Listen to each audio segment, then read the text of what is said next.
Olá! Hoje a gente vai dar uma olhada mais de perto em Provérbios capítulo 21. E já começa assim com uma imagem bem forte, né? O coração do rei, tipo um rio, sabe? Nas mãos de Deus que direciona para onde ele quer. Isso já dá o tom, né? A soberania de Deus acima do poder aqui na terra. Exatamente. E o capítulo desenrola isso em vários temas, né? Justiça, diligência, tem também o contraste entre humildade e orgulho e muita dica prática para o dia a dia. A ideia é tentar pegar as lições mais importantes daqui. Pois é. E um contraste que me chamou a atenção logo de cara. Fazer o que é justo e certo vale mais para Deus do que sacrifício. Está lá no versículo 3. Só que depois, lá no 27, diz que o sacrifício do ímpio já é detestável. Imagina então se for feito com má intenção. Fica a pergunta, né? O que será que pesa mais para Deus?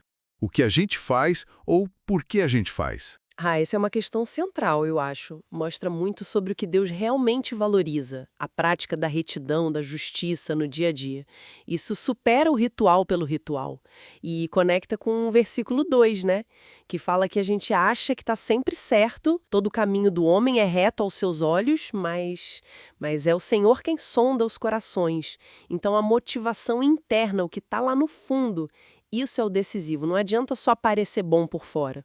A intenção pode mudar tudo, né? Faz todo sentido. E seguindo essa linha do que está por dentro, o capítulo entra nos conselhos bem práticos sobre trabalho, planejamento. O versículo 5 é muito direto. Os planos do diligente conduzem à fartura, mas a pressa excessiva leva à pobreza.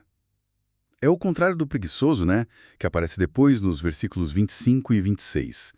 Aquele que se consome no próprio desejo porque não quer trabalhar, só fica cobiçando. Sim, e é interessante como o texto liga essa diligência não só com ter mais coisas, mas com integridade. O versículo 6 fala disso. Adquirir tesouros com língua falsa é vaidade, tipo, é uma ilusão perigosa, uma armadilha. E contrasta com o sábio, no versículo 20, que tem tesouro desejável e azeite em casa, porque não gasta tudo de uma vez, é prudente. Ou seja, valoriza o longo prazo, a construção sólida, né? Baseada em trabalho honesto, não em truques ou mentiras. A integridade é que dá a base firme. Falando em base firme, ou na falta dela, tem os versos bem, digamos, gráficos sobre relacionamentos. Aqueles que dizem que é melhor morar no cantinho do telhado, ou até no deserto, do que com uma mulher briganta. Versículos 9 e 19, né?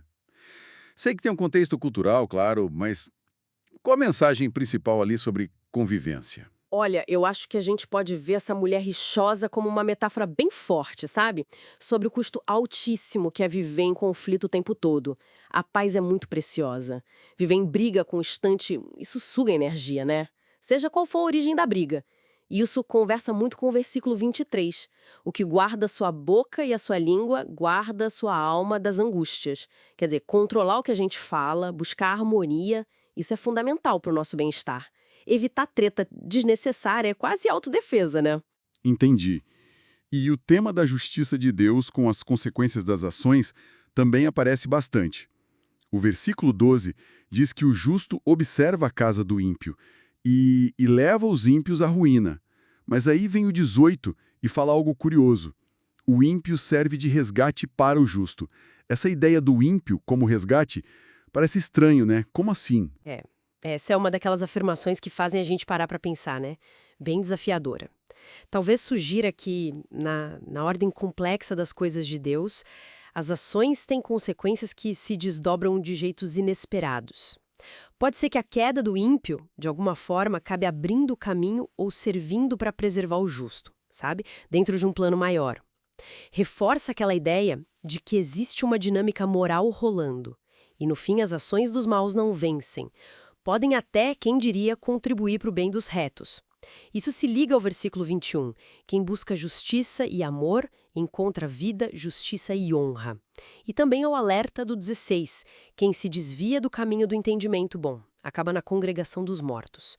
As escolhas levam a destinos claros. E, para fechar o raciocínio do capítulo, vem aquela afirmação bem forte sobre a soberania total de Deus.